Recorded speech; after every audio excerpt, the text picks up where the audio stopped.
안녕하세요. 제 나이는 60세이고 아들과 며느리가 결혼한 지 4년이 조금 넘었습니다.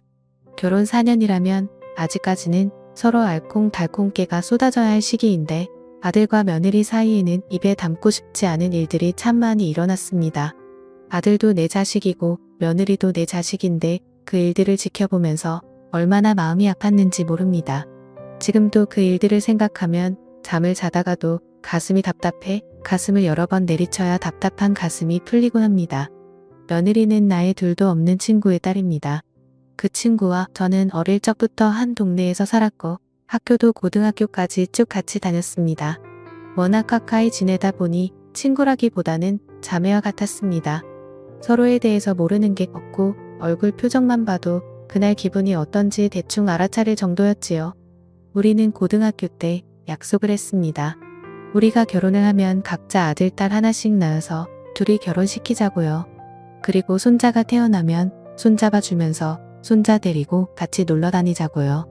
우리의 약속은 일부는 이루어지고 일부는 이루어지지 않았습니다. 우리가 했던 말대로 훗날 결혼해서 저는 딸 둘에 아들 하나를 낳았고 그 친구는 딸만 하나 낳았습니다. 우리의 아이들은 다행히도 착하고 성실하게 뒷바라지를 해주었고 우리는 서로 누가 먼저일 것도 없이 아들, 딸의 중매쟁이가 되어서 결혼을 성사시켰지요. 아들, 딸 결혼식 하는 날 우리는 얼마나 기뻤던지 서로 끌어안고 덩실덩실 춤을 추었습니다. 이제 손자가 태어나면 되겠다고 하면서요.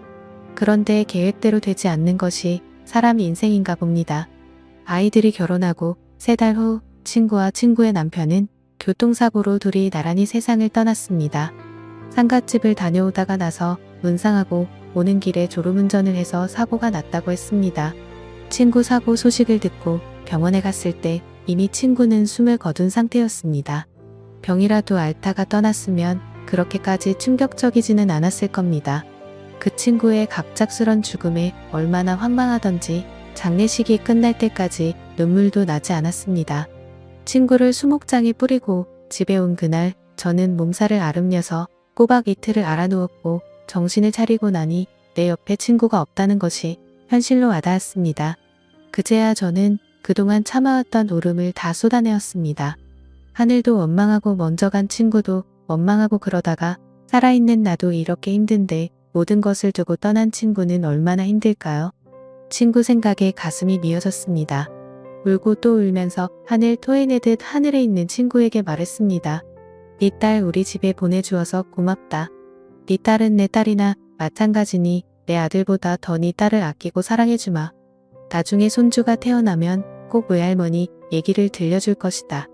외할머니와 친할머니가 얼마나 친하고 둘도 없는 친구였는지, 외할머니가 얼마나 재미있고 좋은 사람이었는지 우리 얘기를 옛날 이야기 들려주듯 들려주겠다.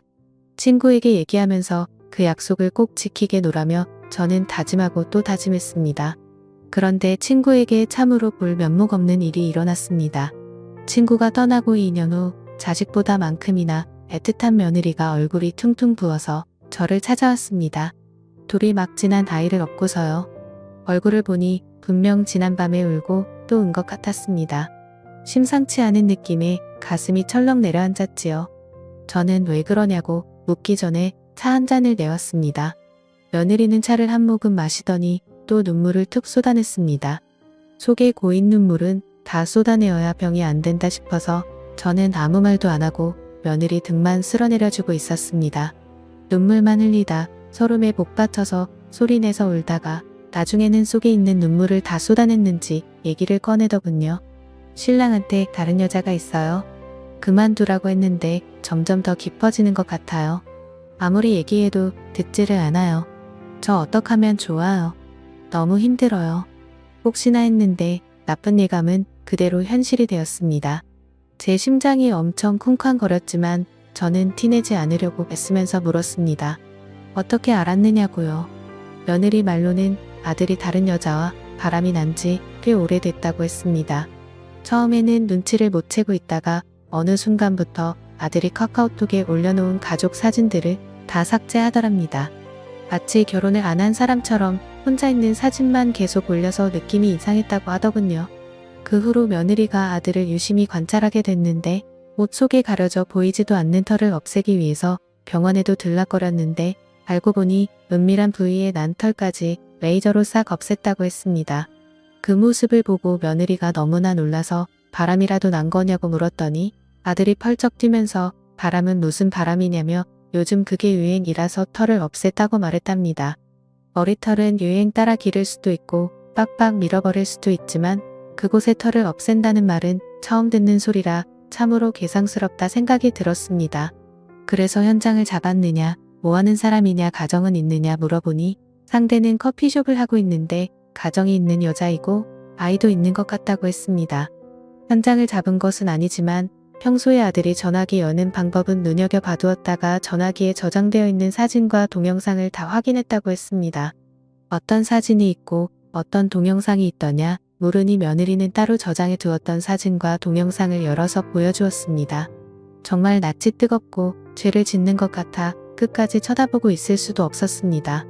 제 안사람을 두고 바깥에서 딴짓하는 것은 꼭 지 아버지를 빼다 박은 듯 싶었습니다. 애 아버지도 젊을 때 어지간히 여자 문제로 제 속을 썩혔습니다. 저 몰래 살림을 살고 있는 여자도 있었고 술집에 갈 때마다 매번 함께 술을 마시는 여자도 있었습니다.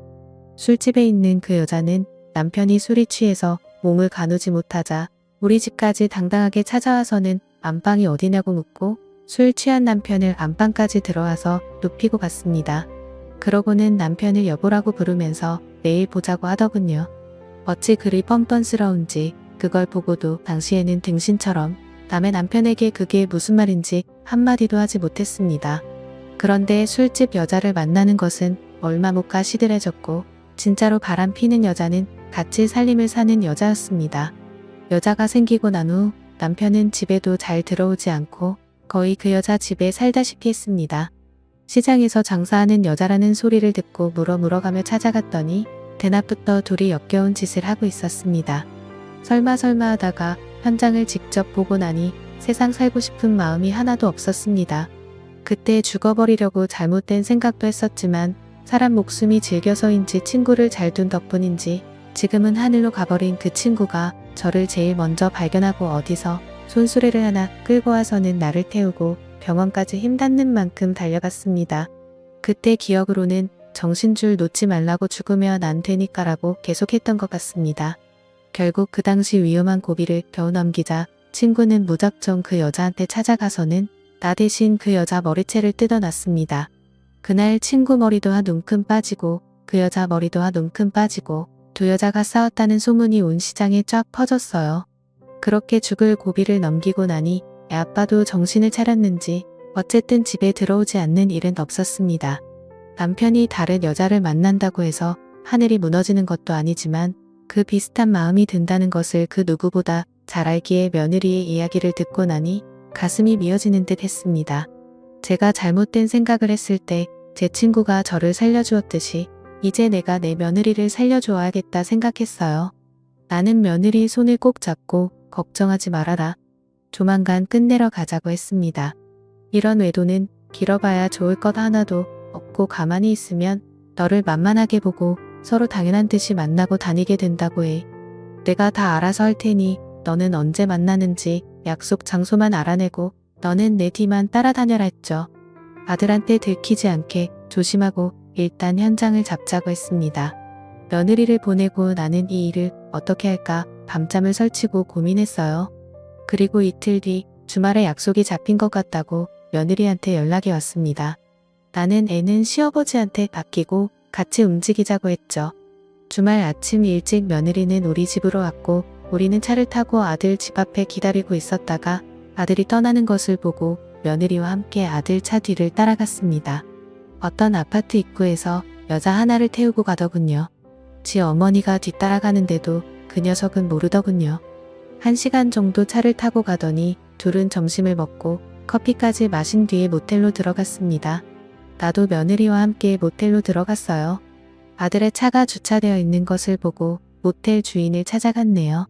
방금 들어간 애는 어디로 들어갔냐고 물었더니 알려줄 수 없다고 하더군요. 모텔 운영의 철칙이라고 했습니다. 그래서 당신께서 제가 지갑에서 돈 10만 원을 꺼내어 주인에게 건네며 말했죠. 이거 받고 난 뒤에 사람 하나 살린다고 생각해 주세요. 며느리와 아들이 바람난 현장을 잡으러 왔어요. 지금 빨리 안 잡으면 젊은 사람들의 인생이 끝날지도 모르겠어요. 내가 왜 내 아들 외도 현장을 잡으러 왔을까요? 우리 손자가 이제 겨우 돌진한 아기라고요. 한 번만 봐주세요. 그러더니 주인은 매우 난감한 표정을 지으면서 그래도 안 되겠다고 하더군요. 자기가 이렇게 알려준 게 소문이라도 나면 손님 다 끊긴다고 말하면서 말이죠. 그래서 제가 10만 원 더 주면서 말했어요. 결코 어디 가서 이 집에서 알려줬다고 말하지 않을 거예요. 내 아들 일이니 가족끼리 조용히 처리할 겁니다. 주인도 내 연배 정도 돼 보이는데 한 번만 봐주세요. 젊은 애가 남편 바람 피우는 걸 보고 있으니 내가 업장이 무너져서 그래요. 한 번만 봐주세요. 그랬더니 주인이 한동안 생각을 하더니 내가 이 일을 40년째 하고 있는데 바람 피우는 사람들이 얼마나 많은지 딱 보면 알아요. 그 덕에 내가 먹고 사는 것은 있지만 우리 바깥 향반도 내가 아는 모텔에서 바람났어요. 지금은 저 세상 가고 없지만 그 인간 죽고 나서도 바람 피우다 내 속 썩힌 건 평생을 따라다니더군요 라고 말하면서 먼저 앞장서 가더니 이번뿐이라며 다음에는 결코 안 된다고 하면서 2층 복도 맨 끝에 있는 오른쪽 방을 알려주었습니다. 그러고는 돈을 받지 않아도 된다며 거절했어요. 저는 감사하다고 속으로 생각하며 그래도 돈 10만 원은 받으라고 억지로 옷에 넣어 주었습니다. 며느리와 함께 모텔 주인이 가르쳐준 방으로 찾아갔어요. 벌써 안에서는 소란이 나 있는 것 같았어요. 내가 며느리를 볼 낯이 없고 생전에 무슨 죄가 그렇게 많아서 남편 바람난 현장을 본 것도 모자라서 아들이 바람난 현장까지 봐야 하는지 참으로 고뇌스러웠지만 그래도 할 일은 해야 했기 때문에 며느리를 꽉 잡고 내가 다 알아서 얘기할 테니 너는 사진을 찍어도 상관없다고 증거를 남기고 싶으면 남기라고 말하며 문을 조용히 여러 번 두드렸습니다. 그러자 안에서 요란한 소리가 사라졌어요. 그래서 다시 문을 두드렸습니다. 안에서 뭐 하세요? 누구세요? 하는 아들 목소리가 들려왔어요. 저는 계속 문을 두드렸습니다. 아들이 가운만 걸치고 문을 열고서는 저와 며느리를 보고 어버버거리며 당황해 하더군요. 가운을 대충 걸치고 나온 아들 얼굴을 쳐다보고 있는데 젊었을 때 지 아버지 얼굴이 얼마나 닮았는지 분통이 터져서 그 녀석의 등짝을 잇는 힘껏 내리쳐버렸습니다. 네가 네 아버지한테 닮을 게 없어서 이런 더러운 버릇을 담느냐고. 네 배우자한테 지은 죄를 어찌 다 갚으려고 이런 짓을 하느냐고. 나중에는 때리다 손목이 다 아파서 신고 있던 신발을 벗어서 등짝을 내리쳤습니다. 그 녀석이 그래도 자기가 잘못한 걸 알고 있는지 때리는 대로 맞으며 가만히 있더군요. 내가 신발을 며느리에게 쥐어주고 너도 분이 풀리도록 때려주라고 했죠. 그랬더니 며느리는 전화기 카메라를 끄고는 제가 준 신발을 받아들고 아들의 등을 내리쳤습니다. 며느리가 아들의 등을 내려치고 있는 동안 아들과 바람난 여자에게로 갔습니다. 가정을 꾸리고 아이를 돌봐야 할 나이에 여기서 무슨 짓을 하는 거냐고 물었어요. 당신의 부모님과 저 남편은 당신이 이러는 걸 알고 있느냐고 물었습니다. 모른다고 대답했어요. 당신의 부모님과 당신의 남편도 이런 일이 대낮에 일어나는 걸 알아야 하니 지금 즉시 전화하라고 했어요. 전화를 못 걸더라고요. 그래서 제가 호통을 쳤어요. 남의 가정에 불을 지르고 너는 조용히 물러나면 될 줄 아느냐고 했어요. 지금 당장 전화하지 않으면 나는 당신을 찍은 사진을 들고 지금 경찰서로 갈 거라고 했어요. 그러면 경찰들이 이 사실을 당신의 가족들에게 알려줄 거라고 말하면서 지금 즉시 전화하라고 했습니다. 그랬더니 아들과 바람난 여자는 무릎을 꿇고 잘못했다고 싹싹 빌더라고요. 저는 물러서지 않았어요. 온 집안을 발칵 뒤집고 잘못한 것을 인정하는 말 한마디로는 끝나는 게 아니라고요. 이 정도의 각오도 안 하고 바람을 피우느냐고 너희가 웃어가며 붙어먹고 있을 때 내 며느리는 뒤에서 피눈물을 흘리고 있었으니 지금 빨리 전화하라고 했어요. 나는 젊었을 때부터 이런 일을 너무 많이 겪어서 이런 일에 익숙한 사람이니 그냥 넘어가려는 생각은 꿈도 꾸지 말라고 했죠. 그랬더니 어쩔 수 없이 자기 부모한테 먼저 전화를 하더라고요. 그냥 전화하지 말고 영상통화로 하라고 했어요. 그 여자의 부모 얼굴이 전화기 너머에서 보였어요. 나는 그 부모한테 지금 이 현장에서 일어나고 있는 상황을 다 보여주고 지금까지 무슨 일이 있었는지 다 얘기했어요. 그 부모는 너무 놀라서 아이고 한숨만 나는 그 여자에게 남편에게도 전화를 하라고 했습니다. 그랬더니 그건 안 된다고 하더라고요. 그러면 자기가 맞아 죽을지도 모른다고 하더라고요. 맞아 죽든 말든 그것은 그 부부가 알아서 할 얘기고 진짜 죽을 것 같으면 경찰에 전화해서 신변 보호를 요청하든지 산에 들어가서 숨어 살든지 그건 당신이 알아서 하라고 했어요. 그래서 빨리 전화하라고 했어요. 아무리 시켜도 전화를 걸지 않아서 저는 그 여자의 전화기를 뺏어서 통화 목록을 검색했어요. 땡땡 오빠라고 입력된 번호가 남편인 듯 보여서 이거가 남편 번호 맞냐고 물었어요. 대답을 안 하고 가만히 있으니 맞는 모양이라고 생각되어 전화번호를 눌렀어요. 전화를 받았더라고요.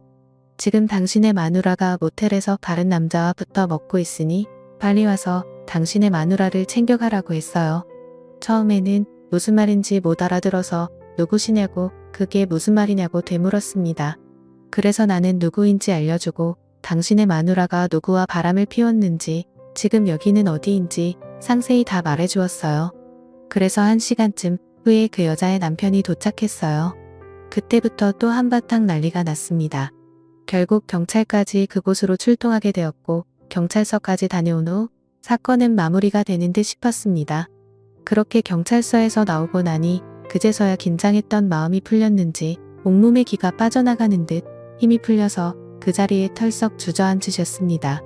바람나는 것이 어떤 것인지 잘 보았느냐고. 이거는 상대 가슴에 상처내는 것에 비하면 아무것도 아니라고 하였습니다.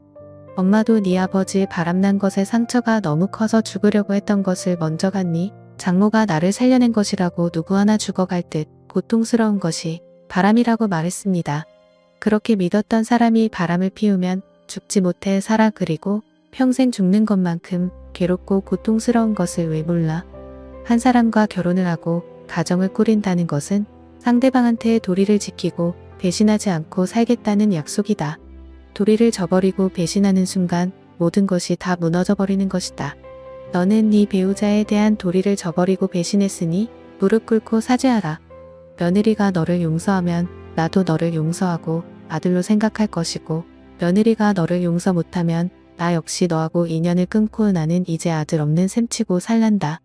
뿐만 아니라 내 재산하고 모든 것은 혼자 며느리한테 다 넘겨줄 것이나 너도 살고 싶거든 네 배우자한테 온 정성을 다해서 용서를 빌어라. 그리고는 저는 그 자리를 벗어났습니다. 두 사람 문제이니 결국엔 두 사람이 머리를 풀어야 되니까요. 아들 내외를 뒤로하고 차를 타고 집으로 오는데 어찌나 눈물이 나고 친구 생각이 나던지요. 내가 네 딸한테 상처 주지 않겠다고 그렇게 약속했는데 본의 아니게 딸한테 상처를 주었다고 미안하다고 다 내가 부덕해서 그런 거라고 생각했습니다.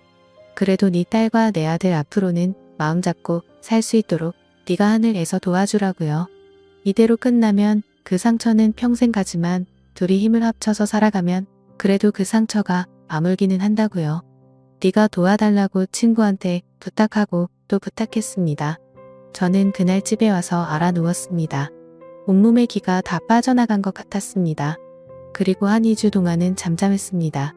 아들한테도 며느리한테도 아무 연락이 없더군요. 저도 연락을 하지 않고 기다렸습니다. 둘이 현명하게 잘 해결하리라 믿고요. 그랬더니 아들하고 며느리가 나란히 우리 집에 왔습니다. 둘이 얘기를 잘 끝냈는지 한 번은 눈 감고 넘어가기로 했다고요. 그리고 앞으로는 평생 서로만 바라보겠다 각서도 썼고 아들이 받는 월급은 며느리한테 다 넘겨서 앞으로 아들은 용돈만 받아 쓰겠다고 하더군요. 그리고 마음 다잡는 의미로 차도 놔두고 대중교통 이용해서 회사 다니겠다고요. 아들 내외는 지난 주말에 장모가 묻힌 수목원에 가서 장모한테도 사죄를 하고 왔다고 했습니다. 다시는 이런 일 없을 테니 용서를 해달라고 했다고요. 그 얘기를 들으니 가슴에 탁 걸려있던 돌덩이가 내려가는 듯한 느낌이 들었습니다. 저는 아들 내외의 손을 잡고 내 새끼들 잘했다라고 같은 소리를 10번도 더 해주었습니다. 상대 쪽에서는 이혼하고 우리 아들을 상간남으로 소송을 걸었더라고요. 결국 만져보지도 못한 돈 2천만 원을 대출받아서 위자료로 넘겨주더군요. 그 또한 당연히 달게 받아야 할 벌이다 싶어서 아들이 해결하도록 주었습니다. 아들은 월급은 며느리한테 넘기고 저녁에 퇴근하고 대리운전까지 하면서 고생을 하면서 대출금을 갚고 있습니다. 한번 잘못된 선택을 해서 안 해도 될 고생을 하고 있는 것이지요. 바람이라는 것이 참 그렇습니다. 저도 겪어보고 주변 사람들 바람 피는 것도 보니 바람은 순간적인 실수로 지나가는 악몽과도 같더군요. 그 순간에는 바람이야 보드랍게 불어와서 정신을 차리지 못하지만 지나고 나면 그 세월이 너무 허무하고 그렇게 보드랍던 바람은 칼바람이 되어 불어왔습니다. 칼바람이 불고 난 뒤에는 후회해도 이미 늦은 때이지요.